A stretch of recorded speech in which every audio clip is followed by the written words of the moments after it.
నమస్తే. ఈరోజు వర్క్ చూపించడం అవుతుంది. ఎక్కడైతే అవసరం ఉన్న చోట మనం చిప్పింగ్ చేసామో చిప్పింగ్ చోట లోతు పాటికలు వేసేస్తున్నాము. సో ఇది 6 mm కాంక్రీట్ తిప్పించారు సార్ వాళ్ళు. దీన్ని ఏమవుతుందంటే 6 mm వద్దని చెప్పాను. ఎప్పుడైనా 12 mm వేసుకోవాలి. ఇది ఎక్కడైతే మనం చిప్పింగ్ చేయలేదో ఆ చోట ఏమైందంటే వాటర్ అనేది సైడ్ నుండి తీసుకుంటుంది. సో ఒక పక్కకు. సో అలా చేయకండి, కొంచెం నీట్గా వర్క్ చేయించండి. టెర్రస్ మొత్తం చిప్పింగ్ చేయించిన తర్వాత వాటర్ ప్రూఫ్ అయిన తర్వాత మళ్ళీ ఇలా ఫ్లోరింగ్ చేస్తే చాలా బాగుంటుంది. అందులో మెయిన్ 12 mm చిప్స్తోనే ఫ్లోరింగ్ అనేది చేయాలి. లేకుంటే ఏమవుతుందంటే అది డస్ట్ పట్టుకోక మనకు ప్రాబ్లం వస్తుంది తర్వాత. ఓకే ఫ్రెండ్స్, ఈ వీడియోలో మీకు మొత్తం చూడండి, మీకు మొత్తం ఇందులో అర్థమైపోతుంది. ఎక్కడైతే ఆ రూమ్ ఉందో ఆ రూమ్ పక్క నుండి అక్కడ చిన్న గద్దె టైప్ ఉండే, అక్కడ ప్లంబింగ్ పైప్ లైన్ ఉండే, దాన్ని డిస్టర్బ్ చేయకుండా మేము ఏం చేసామంటే అది దానికి ఇక్కడ మేము వదిలిపెట్టేసాము. సో ఆ వదిలిపెట్టిన ప్లేస్ నుండి వాటర్ ఒక సైడ్ నుండి వాటర్ తీసుకొని కిందికి స్లాబ్లో పోసిపెట్టి అవుతా ఉండే. ఈ టైప్ ఆఫ్ ఇప్పుడు ఇక్కడ ఉంది కదా, ఆ టైప్లోనే అక్కడ మూలకు ఉండే. దానివల్ల మనకు అది అయిపోయింది. చూసారు కదా, చాలా వాటర్, ఒక 6 ఇంచుల వరకు వాటర్ పెట్టేశాము. ఇక్కడైతే లీకేజ్ ఎక్కడ లేదు, ఒక్క చోటనే వచ్చింది.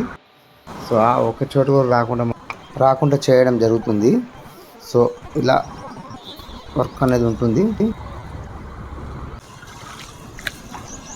ఈ వాటర్ అనేది మంచిగా చాలా నీట్గా వాటర్ పెడుతుర్రు వీళ్ళు.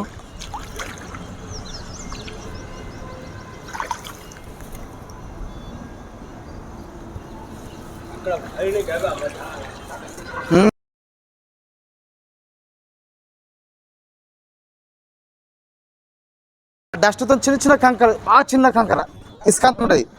ఆ కంకరతో ఏమైందంటే అది అంత బూసనే కదా, బూస ఏం చేస్తుందంటే దీనికి పదన తీసుకుంటుంది.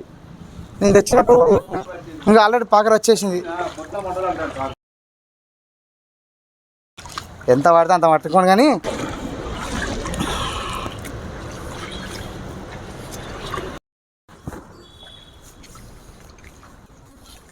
ఫ్రెండ్స్, ఇది ఏంటంటే ఇది మంచిగా ఒక 6 ఇంచుల దాకా వాటర్ పెట్టి ఇది మొత్తం టెస్టింగ్లో పెట్టారు. ఇక్కడ మిస్టేక్ ఏం చేశారంటే సార్ వాళ్ళు గిట్ట డస్ట్ 6 mm డస్ట్ తెచ్చారు. అది డస్ట్ను చిన్న కంక్రీట్ తెచ్చి దీన్ని వేస్తే ఏమైందంటే అది కొద్దిగా ఒక సైడ్లో ఎక్కడంటే మొత్తం చిప్పింగ్ చేయలేదు అన్నట్టు. చిప్పింగ్ ఎక్కడైతే చేయలేదో అక్కడ వాటర్ అనేది తీసుకొని కిందికి ఇస్తుంది. ఎప్పుడు కానీ ఫ్రెండ్స్ మీరు మాత్రం డస్ట్ వాడకండి. 5 mm 6 mm గిట్ట వాడితే 12 mmతో వాడి ఫ్లోరింగ్ చేయించుకోవాలి తప్ప ఇలాంటిది చేయకండి మిస్టేక్. అదేమైతుందంటే అంత దుబ్బనే కదా, దుబ్బ ఏం చేస్తుంది అంటే మనకు లోపలికి మంచిగా ఈ సిమెంట్లో కలిసి లూజ్ పార్టికల్ ఉంటుంది, అక్కడ టైట్ కానీ అది టైట్ కాక ఏమైతుందంటే లోపలికి వాటర్ చొచ్చుకుపోయి ఎక్కడైతే మనము దానికి దారి ఉంటుందో ఆ దారి నుండి వెళ్ళిపోయి లోపలికి లీకేజ్ అనేది స్టార్ట్ అవ్వడం జరుగుతుంది. నేను చెప్పాను కూడా సార్కు, ఏమనంటే ఇది సారీ ఇది అద్దాని అంటే లేదా నడిస్తే సూపర్ ఉంటుందా అన్నాడు. అన్నాక మనది ఏమున్నది, ఇంటి ఓనర్ ఎట్లా అంటే అట్లా మనం చేయడం తప్ప ఏం లేదు కదా. చెప్తే అన్నప్పుడు అంతే వదిలిపెట్టేసాలి. అది ఇప్పుడు ఏమైందంటే ఒక చోట చిన్నగా పదన వస్తుంది కూడా, అది కూడా చూస్తాను నేను. ఎక్కడ